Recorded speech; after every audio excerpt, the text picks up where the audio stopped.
આજે આપણે 501 એટલે કે ઇનઓર્ગેનિક કેમિસ્ટ્રી અને ઇન્ડસ્ટ્રીયલ કેમિસ્ટ્રીનું એક ચેપ્ટર એટલે કે ફર્ટિલાઇઝર ચેપ્ટરની શરૂઆત કરવા જઈ રહ્યા છીએ. તો સૌપ્રથમ આપણે ફર્ટિલાઇઝર શબ્દથી શરૂઆત કરીએ. તો ફર્ટિલાઇઝર કહેવાય કોને?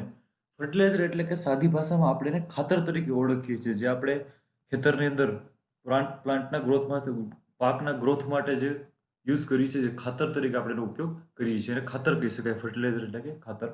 એનું ઇન્ટ્રોડક્શન આપણે જોઈએ એનું સૌપ્રથમ એની ડેફિનેશન સમજવી ઘણી બધી જરૂરી છે. તો ડેફિનેશનમાં જે આપેલું છે, આપણે કહેતા fertiliser which readily mix with soil and provides essential nutrients for the growth of plant is known as fertiliser.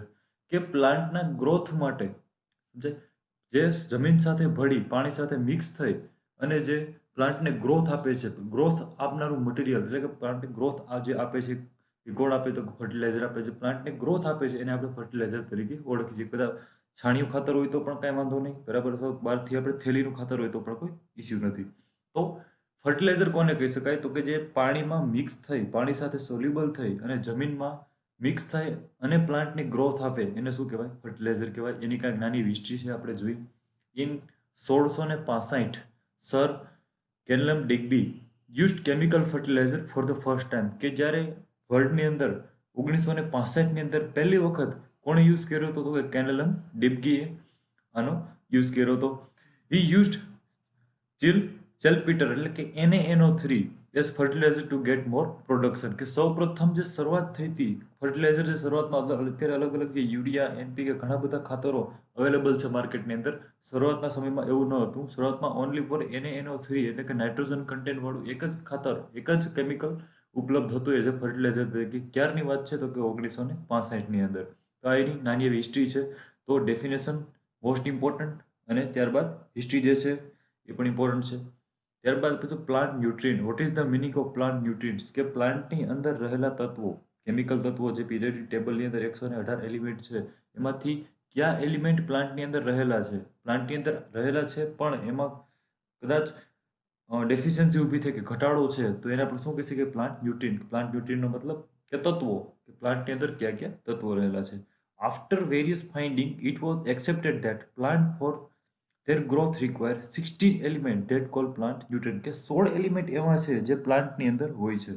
અલગ અલગ પ્લાન્ટની અંદર અલગ અલગ ન્યુટ્રિન્ટ જોવા મળે. એકી સાથે 16 જોવા મળે એવું જરૂરી નથી. અલગ અલગ પ્લાન્ટની અંદર અલગ અલગ ન્યુટ્રિન્ટ જોવા મળતા હોય છે.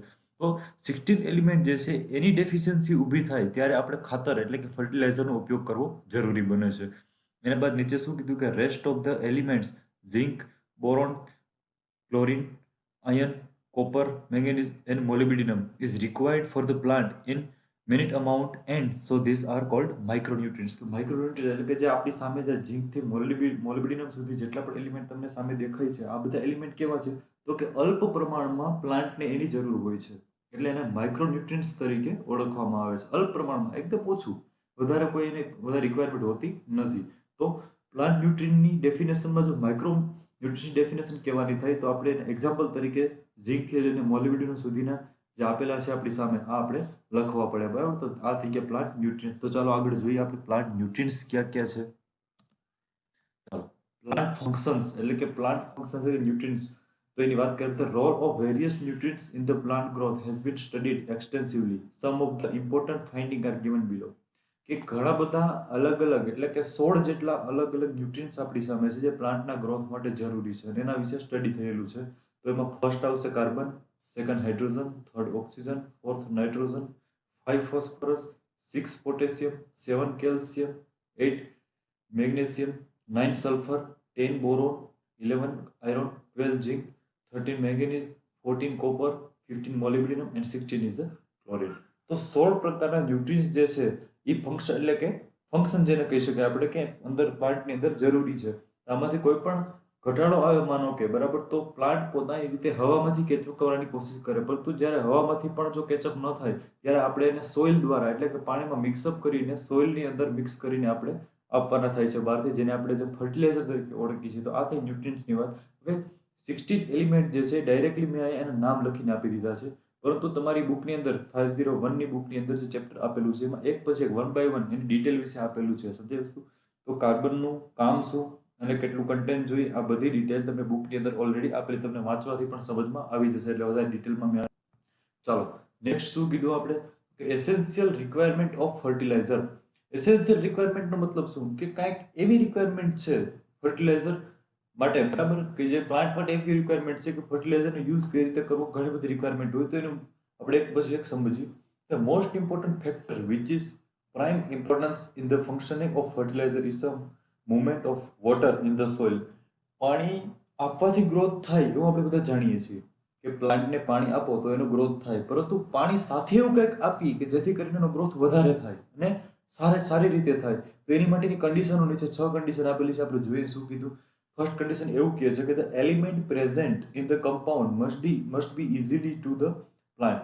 કે એવો કમ્પાઉન્ડ હોવો જોઈએ કે જે પ્લાન્ટને ઇઝીલી અવેલેબલ થાય, કે પાણી સાથે મિક્સઅપ થઈ અને સોઇલ સાથે મિક્સઅપ થાય અને પ્લાન્ટ ડાયરેક્ટલી રૂટ્સ દ્વારા અથવા તો અલગ અલગ જે એના મૂળ છે અથવા તો એના લીવ્સ છે એના દ્વારા ડાયરેક્ટલી લઈ શકે. એને આપણે ફર્ટિલાઇઝર તરીકે ઓળખીએ છીએ, બરાબર.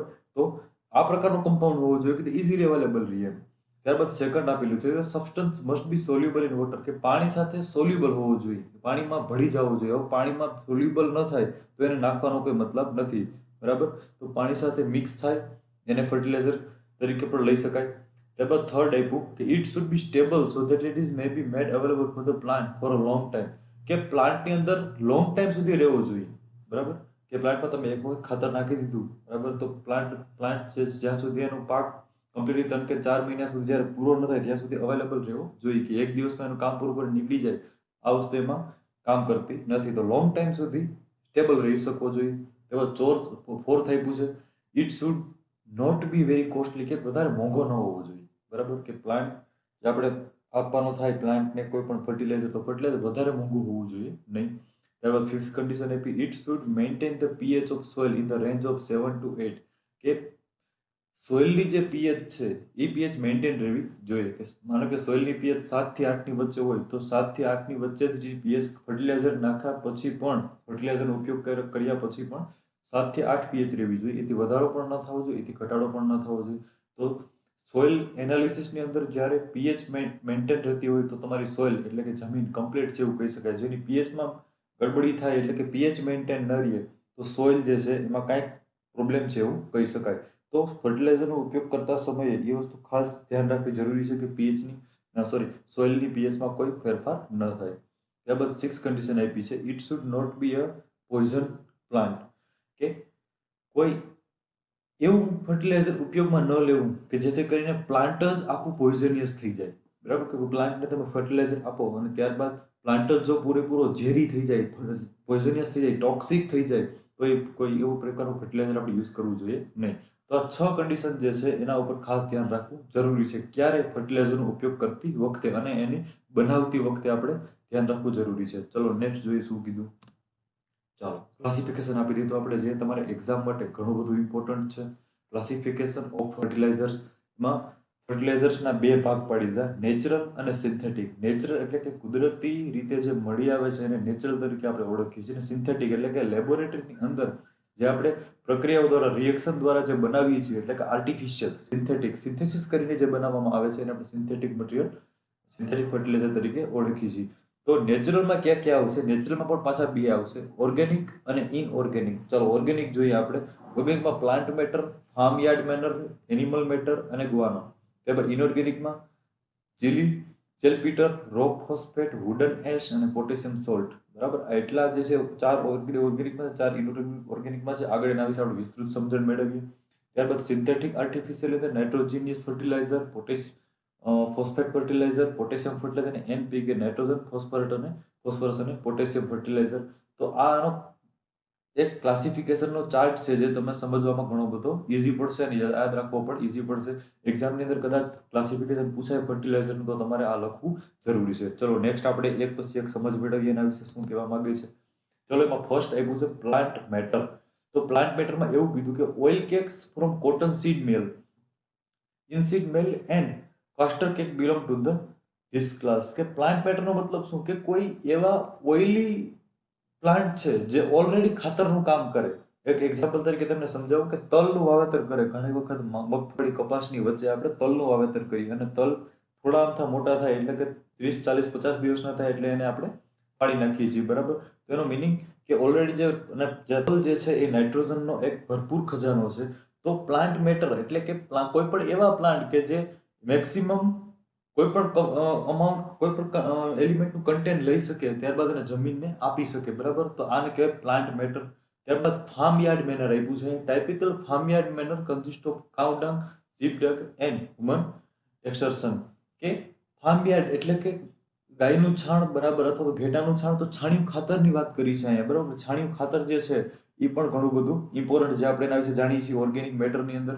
ત્યારબાદ એનિમલ મેટર આપેલું છે કે powder dry fish and red dry blood from the slaughter house are important nitrogenous fertiliser. તો એનિમલ મેટર એટલે કે ફિશ એટલે કે માછલીમાંથી જે માછલીનો ડ્રાય પાવડર અથવા તો એનું બ્લડમાંથી જે ફર્ટિલાઇઝર બનાવવામાં આવે એને એનિમલ મેટર કહેવાય. બીજા પણ ઘણા બધા એનિમલના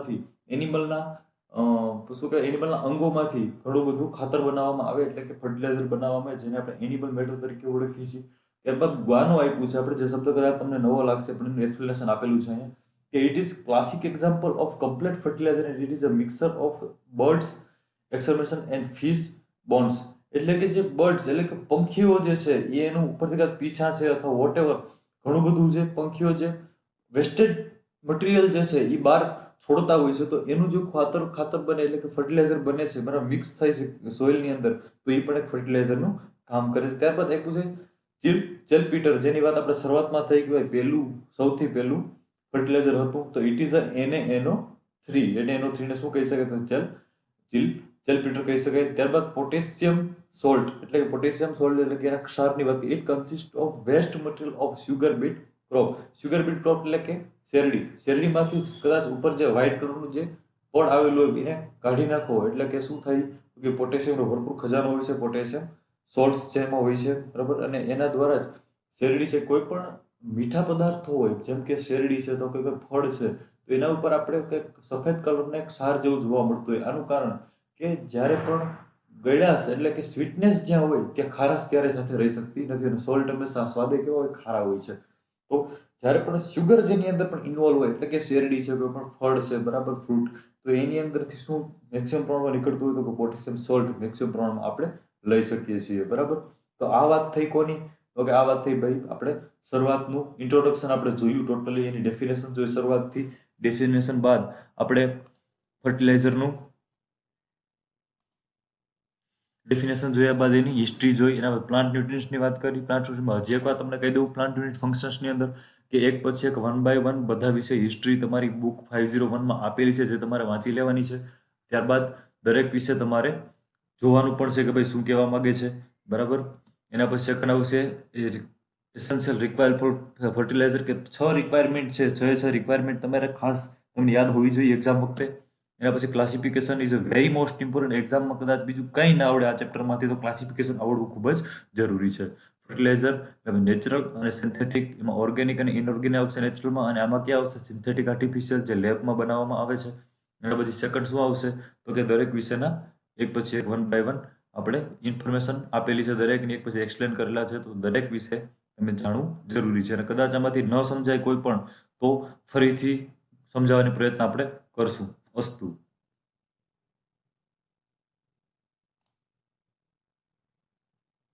ચાલો તેના પછી આપણે વાત કરશું સિન્થેટિક ઓર આર્ટિફિશિયલ ફર્ટિલાઇઝર વિશે. તો સિન્થેટિક ઓર આર્ટિફિશિયલ કેને કહેવાય? તો કે સિન્થેટિકનો મતલબ કે જે લેબમાં આપણે બનાવીએ છીએ, બરાબર, કે સિન્થેસિસ અને રિએક્શન કરીને જે બનાવવામાં આવે છે એને આપણે સિન્થેટિકલી બનાવેલા ફર્ટિલાઇઝર તરીકે ઓળખીએ છીએ. એમાં ફર્સ્ટ આવશે nitrogenous fertiliser. What is the meaning of nitrogenous fertiliser? કે નાઇટ્રોજિનિયસ ફર્ટિલાઇઝર કોને કહેવાય? તો કે જેની અંદર નાઇટ્રોજન કન્ટેન્ટ રહેલું હોય, કે જેમાં નાઇટ્રોજન ઇન્વોલ્વ હોય એને આપણે શું કહીએ છીએ ભાઈ? તો કે નાઇટ્રોજન ફર્ટિલાઇઝર. જેમાં શું ફર્સ્ટ જોઈએ આપણે કે important commercial nitrogenous fertilizer are nitrates of sodium, calcium and potassium, ammonium sulfate, calcium cyanide, ammonium nitrate and urea. આ બધા જ કેના એક્ઝામ્પલ છે ભાઈ? તો કે આ બધા જ નાઇટ્રોજનસ ફર્ટિલાઇઝરના ઉદાહરણો છે. These are added to the soil in order to remove the deficiency of nitrogen in the soil, and hence their fertilizer value is expressed as the available quantity of nitrogen in them. કે જ્યારે soil અથવા પ્લાન્ટને જ્યારે deficiency ઊભી થાય એટલે કે જ્યારે ઘટાડો ઊભો થાય, બરાબર, ત્યારે એક ફિક્સ પ્રમાણમાં એનું પ્રમાણ નક્કી હોય કે આ ખાતરની અંદર આ ફર્ટિલાઇઝરની અંદર એટલું નાઇટ્રોજનનું પ્રમાણ છે, બરાબર. તો આપણે સોઇલને આપીએ છીએ જેથી કરીને ડેફિશિયન્સી ક્લીન થાય. All nitrogenous fertiliser are soluble in water and well assimilated by plants. આ એક એની પ્રોપર્ટી કહેવાય. નાઇટ્રોજનસ ફર્ટિલાઇઝરની એક પ્રોપર્ટી થઈ ગઈ કે સોલ્યુબલ ઇન વોટર, કે પાણીમાં નાઇટ્રોજનસ ફર્ટિલાઇઝર બધા જ કેવા છે ભાઈ, તો કે સોલ્યુબલ છે. અને સેકન્ડ શું કીધું કે એસિમ્યુલેટેડ એ બાય પ્લાન્ટ, કે ડાયરેક્ટલી પાણી મારફત જ આપણે શેને આપી શકીએ, તો કે પ્લાન્ટને ડાયરેક્ટલી આપણે આપી શકીએ છીએ. તો એક પ્રકારની એની કેમિકલ પ્રોપર્ટી ફિઝિકલ પ્રોપર્ટી કહી શકાય કે સોલ્યુબલ ઇન વોટર, કે પાણીમાં સોલ્યુબલ છે અને ડાયરેક્ટલી આપણે પ્લાન્ટને આપી શકીએ નાઇટ્રોજનસ ફર્ટિલાઇઝર. ત્યારબાદ સેકન્ડ શું કીધું કે most nitrogenous fertiliser are synthetic products obtained by the neutralization of acid with alkalis. The essential material used in the manufacture of nitrogenous fertilizer are H2SO4, HNO3, CO2 required for gaseous ammonia, CaOH2. હવે એવું કીધું કે soil જે છે એની અંદર એને neutral રાખવા માટે, એટલે કે પીએચ એની જે 7 થી 8 ની વચ્ચે રાખવા માટે, પીએચ મેન્ટેન રાખવા માટે એમાં એસિડ પણ ન વધવો જોઈએ, બેઝ પણ ન વધવો જોઈએ. તો એના માટે એની અંદર શું ઉમેરવામાં આવે તો કે H2SO4, HNO3, CO2 અને ગેસિયસ એમોનિયા, આ બધાનો ઉપયોગ કરવામાં આવે છે.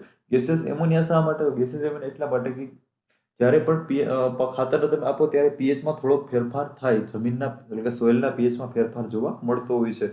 પરંતુ ગેસિયસ એમોનિયાનો ઉપયોગ કરવાથી સમય રહેતા ગેસિયસ ફોર્મમાં કન્વર્ટ થઈ અને એમોનિયા જે છે એ ઉડી જાય છે. તો નાઇટ્રોજનસ ફર્ટિલાઇઝરની અંદર આવા થાય. નેક્સ્ટ આગળ જોઈએ આપણે કે નાઇટ્રોજનસ ફર્ટિલાઇઝર વિશે અલગ અલગ. ચલો એમાં ફર્સ્ટ આપ્યો છે આપણે એમોનિયમ નાઇટ્રેટ.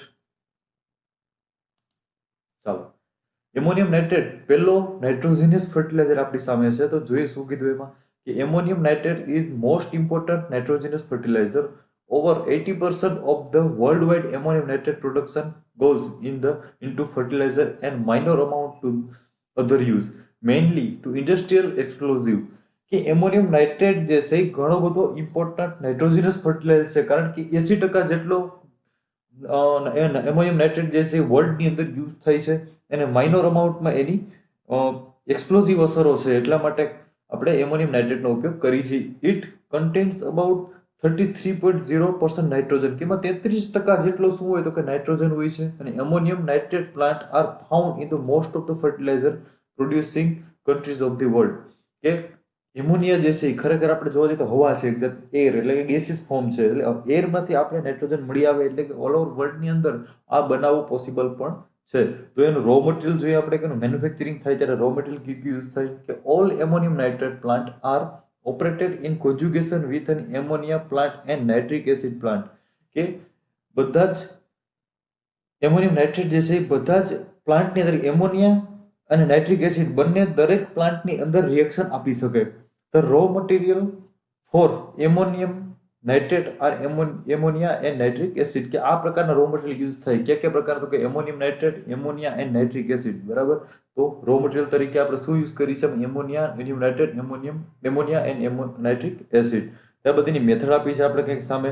મેથડ શું આપી છે કે મેથડ ઓફ પ્રોડક્શનની મેથડ આપેલી છે કે બનાવવા એમોનિયમ નાઇટ્રેટ છે એ બનાવાય કઈ રીતે? કે there are 3 important methods of producing ammonium nitrate. કે 3 મેથડ છે ભાઈ બનાવવાની એની. તો ધીસ આર પહેલી જોઈએ આપણે ક્રિસ્ટલાઇઝેશન. ક્રિસ્ટલાઇઝેશનનો મતલબ કે ક્રિસ્ટલ અને એમોર્ફસ. પ્રેક્ટિકલની અંદર તમને ખ્યાલ છે કે જે એકદમ દાણાદાર હોય એને ક્રિસ્ટલ કહીએ અને એકદમ પાવડર ફોર્મ જે હોય એને આપણે એમોનિયમ નાઇટ્રેટનું જે ફર્ટિલાઇઝર આવે છે કેવું હોય છે બધું? ક્રિસ્ટલાઇઝેશન એટલે ક્રિસ્ટલ હોય છે. એટલે કે પહેલી મેથડ કે ક્રિસ્ટલ બનાવી નાખો. ત્યારબાદ સેકન્ડ ફ્લેકિંગ આપેલું છે આપણે. ફ્લેકિંગનો મતલબ કે એક મોટા ટુકડાઓ, બરાબર, મોટા ટુકડાઓનો મતલબ કે એને પાણી અંદર પેલા ઓગાળો અને પછી એને એઝ એ લિક્વિડ તરીકે પ્લાન્ટ ઉપર છંટકાવ કરો, એને કહેવાય ફ્લેકિંગ. એટલે કે પેલા ક્રિસ્ટલ અને સેકન્ડ છે ફ્લેકિંગ, કે ફ્લેકિંગ અને ફ્લેક બનાવી નાખો એની. અને થર્ડ જે છે પ્રિલિંગ મેથડ આપી છે. પ્રિલિંગ મેથડ એટલે કે કાંઈક અલગ પ્રકારની મેથડ છે જે ઘણી બધી ઇમ્પોર્ટન્ટ છે એક્ઝામ માટે. પ્રિલિંગ મેથડ એવો નાઇટ્રેટની પ્રિલિંગ મેથડ ઘણી વખત પૂછાઈ ગયેલી પણ છે. એટલે કે પ્રિલિંગ મેથડ તમને આવડવી જરૂરી છે. એના વિશે આગળ આપણે ડિટેલમાં વાત કરશું. The latest and the most important is Prilling method which was developed in 1940. 1940ની અંદર લેટેસ્ટ અને ઘણી બધી ઇમ્પોર્ટન્ટ પ્રિલિંગ મેથડ ડેવલપ કરવામાં આવી હતી. તો એના વિશે આપણે આગળ વાત કરીએ પ્રિલિંગ મેથડ વિશે. ચાલો પ્રિલિંગ મેથડ આવી ગઈ છે ભાઈ. કે prilling method modern ammonium nitrate prilling plant consist of following operations. કે કે કાંઈક એને ઓપરેશન્સ એટલે કાંઈક એક સ્ટેપ આપ્યા છે કે સ્ટેપ ઉપર આપણે મેથડને ફોલો કરવાની છે જેથી કરીને આપણે લાસ્ટમાં એક સુવ્યવસ્થિત ફર્ટિલાઇઝર તૈયાર કરી શકીએ. તો ફર્સ્ટ જોઈએ એમાં શું કીધું કે ન્યુટ્રલાઇઝેશન એવું કીધું. પ્રિલિંગ મેથડમાં પહેલું એ કરીને આપણું neutralisation. Heated ammonium vapour operate by Haber's process કે હેબર પ્રોસેસ દ્વારા સૌ પ્રથમ એમોનિયાની વેપર બનાવો. એન્ડ 60% HNO3 એટલે કે 60% જેટલું nitric acid prepared by oxidation of ammonia are introduced at the base of neutralized tower operating under a pressure of 3 થી 5 atmosphere. Totally condition આપી દીધી છે આપણે કે પ્રેશર પણ આપી દીધું 3 થી 5 એટમોસ્ફિયર પ્રેશર આપી દીધું છે. 60% નાઇટ્રિક એસિડ લેવાનું છે અને એમોનિયમ વેપર લેવાની છે. એ બંનેને બનાવવાની પણ મેથડ આપી. એમોનિયમ વેપર કઈ રીતે બનાવવાની છે હેબર પ્રોસેસ દ્વારા અને 60% HNO3 કઈ રીતે બનાવવાનું છે ઓક્સિડેશન ઓફ એમોનિયા દ્વારા બનાવવાનું છે. The neutralization reaction is exothermic and the product is liquid. ત્યારે એક્ઝોથર્મિક અને ઇન્ડોથર્મિક બે પ્રકારની પ્રોસેસ આવે. એમાં આ જે ન્યુટ્રલાઇઝેશન પ્રોસેસ છે કયા પ્રકારની છે? કોઈ એક્ઝોથર્મિક મેથડ છે ભાઈ. તો નીચે રિએક્શન આપી શું મિક્સ કરવાનું છે? તો 60% HNO3 લઈ લીધું પ્લસ એની અંદર એમોનિયા લીધું આપણે વેપરની અંદર. આગળ શું બનશે? NH4NO3 ડેલ્ટા H એટલે કે એની એન્થાલ્પી કેટલી રહેશે? 20.6 કિલો કેલરી. ચલો એના પછી ઇઓપરેશન આપ્યું. ઇઓપરેશનનો મતલબ ઇઓપરેટ કરવું આવું થાય ને. ઇઓપરેશનનો મતલબ કે solution obtained from the neutralizer contain about 83% NH4NO3. This solution is allowed to pass through a heater supply with steam for the neutralizer. The heated solution from the heater is then passed to a vacuum evaporator. Its concentration is increased to the about 95%. કે વધારાની જે વસ્તુ છે એ બધીને કાઢી નાખવાની છે. NH4NO3 નું maximum 95% solution બનાવવા માટે એને ઇવોપરેટ કરવું ઘણું બધું જરૂરી છે. કારણ કે જે બાય પ્રોડક્ટ બનતી હોય ઇમ્પ્યુરિટી હોય છે એ બધીને દૂર કરવા માટે ઇવોપરેટ કરવું જરૂરી છે. ઇવોપરેટ કરી નાખો એટલે કે ફાઇનલમાં આપણે 95% 83% માંથી 95% NH4NO3 આપણે મળી જાય છે ઇવોપરેશન પ્રોસેસ દ્વારા. ત્યારબાદ થર્ડ પ્રોસેસ કઈ આપી એને ન્યુટ્રલાઇઝ પ્રિલિંગ મેથડની અંદર પહેલી ન્યુટ્રલાઇઝેશન પ્રક્રિયા ફોલો કરવાની છે. સેકન્ડ ઇવોપરેશન કરવાનું છે એનું અને થર્ડ પ્રિલિંગ કરવાનું છે. ચલો પ્રિલિંગ કોને કહેવાય એ ઘણું બધું મહત્વનું છે. સમજીએ આપણે પ્રિલિંગ. તો કે the concentrated solution is now sprayed into prilling tower. Concentrated સોલ્યુશનનો સ્પ્રે કરવાનો છે. પ્રિલિંગ કરવું એટલે કે સ્પ્રે કરવો કોઈ સોલ્યુશન ઉપર સ્પ્રે. ચલો આગળ આપણે સમજીએ. The failing solution in the tower is cooled by an essential current of air. The prilling tower are quite high up to 185 feet. કે પ્રિલિંગ ટાવર એટલે એક બોઇલર એક રિએક્ટર જેવું ઘણું બધું ઊંચું 185 ફૂટ જેવું રિએક્ટર હોય છે જેમાં રિએક્શન થતી હોય અંદર જેને પ્રિલિંગ ટાવર કહેવાય. શું કહેવાય? પ્રિલિંગ ટાવર. એની અંદર શું કરવાનું કે સોલ્યુશન ઇઝ સ્પ્રેડ કે જે આપણે આગળ NH4 નું સોલ્યુશન બનાવ્યું છે એને સ્પ્રે કરવાનું છે આપણે થ્રો સ્પ્રે નોઝલ. નોઝલ એટલે કે એક નાનો ફુવારો જેને નોઝલ કહેવાય. Spray in the such a manner that the liquid break up into drop of ammonium and adequate size. The prill solidify sufficiently as they reach the bottom of the tower. ચલો આખી method સમજાવું તમને કઈ રીતે. 185 ફૂટનો એક ઊંચો tower છે. એમાં ઉપરથી આપણે સોલ્યુશન એડ કરવાનું છે. કોનું સોલ્યુશન એડ કરશું? આપણે NH4NO3 નું સોલ્યુશન. સ્પ્રે NH4NO3 ના સોલ્યુશનનો સ્પ્રે કરવાનો જે આપણે ઘણું બધું ઇવોપરેટ થવાને લીધે ઘણું બધું કેવું હશે? ગરમ હશે. 95% સોલ્યુશન બનાવ્યું એટલે ઘણું બધું કેવું હશે? ગરમ હશે. હવે એને તમે કોઈ પણ ઠંડી સરફેસ પર એટલે કે જ્યાં કુલિંગ હોય જે કીધું ને cooling cooled by essential current of air એ ઠંડા પોઈન્ટ ઉપર તમે એને સ્પ્રે કરો એટલે સ્પ્રે થાય એટલે એમાંથી નાના નાના બિંદુઓ નોઝલમાંથી સ્પ્રે થાય એટલે એમાંથી નાના નાના બિંદુઓ નીકળે અને બિંદુઓ ઠંડી સરફેસ ઉપર પડે ત્યારે ગરમમાંથી અચાનક કેવા થાય છે? ઠંડા પડે. એટલે કે લિક્વિડમાંથી કેમાં કન્વર્ટ થાય છે? ડાયરેક્ટલી સોલિડમાં. એટલે કે દાણાઓ બની જાય એના. શું બની જાય? લિક્વિડ જે હતું એનો સ્પ્રે કરો. સ્પ્રે કરો એટલે એમાંથી એક નાના નાના બિંદુઓ નીકળે અને બિંદુઓ પડે કોના ઉપર? તો ઠંડી સરફેસ ઉપર. ઠંડી સરફેસ ઉપર બિંદુઓ પડવાથી કેવા થઈ જશે ભાઈ? તો કે સોલિડ ફોર્મની અંદર કન્વર્ટ થશે અને એ કેવા થશે? એક દાણાદાર ખાતર તૈયાર થઈ જશે. ફર્ટિલાઇઝર તૈયાર થઈ જશે. ત્યારબાદ ફર્ટિલાઇઝર તૈયાર થયા બાદ એની અંદર ભેજ રહેલો હોય કારણ કે લિક્વિડમાંથી આપણે ડાયરેક્ટલી એના સોલિડમાં કન્વર્ટ કર્યું તો એની અંદર ભેજ રહેલો હોય. તો એમાં ડ્રાઇંગ પ્રોસેસ આપી જો આપણે અહીંયા drying and finishing. It is very difficult to dry the spill of ammonium nitrate because it is delicacy in nature.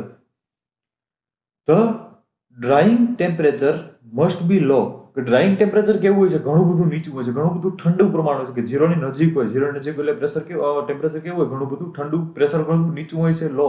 Avoid melting, અને મેલ્ટિંગ પોઈન્ટ કરતાં પણ નીચું હોય છે. Various method for drying are available, એ ઘણી બધી મેથડ છે ભાઈ ડ્રાય કરવાની અને બરાબર કે ઠંડુ પાડવાની ઘણી બધી મેથડ છે કે જેથી કરીને એક મજબૂત દાણો બની શકે, જેથી કરીને આપણે એને પ્લાન્ટ સુધી લઈ જવામાં સ્ટેબલ રહી શકે. In one method the material is cool to below 90 Fahrenheit, કે 90 ફેરનહીટ સુધી એને શું કરો, એને ઠંડુ પાડો. And the remaining major moisture is remove, એની અંદર ભેજ, મોઇસ્ચર એટલે કે ભેજ, એમાંથી કેવો થશે, રિમૂવ થઈ જશે. Second, dryer.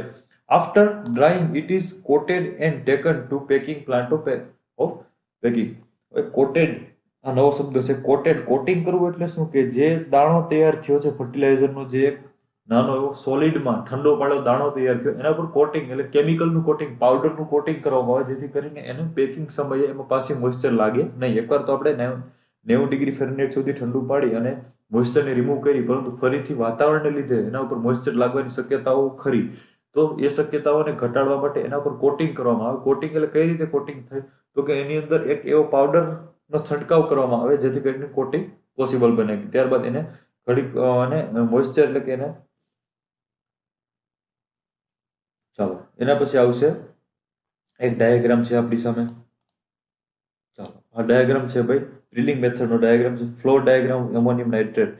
એમોનિયમ નાઇટ્રેટ બનાવવા માટેનો શું છે ભાઈ, આ તો કે આપણે એના કોઈ હીટેડ એમોનિયા વેપર અને 60% HNO3 આગળની મેથડ જે હતી, બંનેને ભેગા કરો ન્યુટ્રલાઇઝર ટાવરની અંદર, બંનેને મિક્સઅપ કરવાથી એ બાદ હીટરમાં લઈ જાઓ એટલે કે એને ગરમ કરો, ઘણું બધું steam oil, steam oil coil એટલે કે નીચેથી એને સગડી સ્ટીમ કોઇલ, નીચેથી એને ગરમ કરવામાં આવે, હીટ આપો એને. ત્યારે વેક્યુમ ઇવોપરેટર. વેક્યુમ ઇવોપરેટરનો મતલબ શું, કે ઇવોપરેટ થાય, જે સેકન્ડ કન્ડિશન હતી ને, ઇવોપરેટ કરવામાં આવે. અહીંયા ઇવોપરેટ થયા પછી ઉપરથી સ્પ્રે કરવામાં આવે. ઉપરથી સ્પ્રે થાય એટલે નાના નાના બિંદુઓ અહીંયાથી નીચે પડે, બિંદુઓ નીચે પડે અને અહીંયા કુલ એર, નીચેથી ઠંડી હવા પાસ આઉટ કરવામાં આવે. એટલે કે જેવો પણ આ સરફેસ ઉપર બિંદુઓ પડે એટલે એકદમ ઠંડા પડે. ઠંડા પડે લિક્વિડમાંથી કેમાં કન્વર્ટ થઈ જાય, સોલિડમાં કન્વર્ટ થઈ જાય, બરાબર.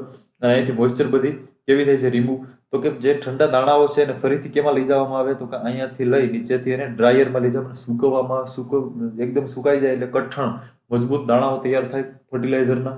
અને ત્યારબાદ શું એના ઉપર કોટિંગ કરવામાં આવે, બરાબર. કોટિંગ થાય અને પેકિંગ થઈને એને સ્ટોર કરવામાં આવે. આ જ વાત થઈ કોની, તો કે ડ્રિલિંગ મેથડની વાત થઈ છે અહીંયા ભાઈ. ચાલો આગળ જોઈએ શું કીધું. એના પછી સ્ટિંગલ પ્રોસેસની વાત છે, જે આપણે નેક્સ્ટ વિડીયોની અંદર કરશું. અસ્તુ.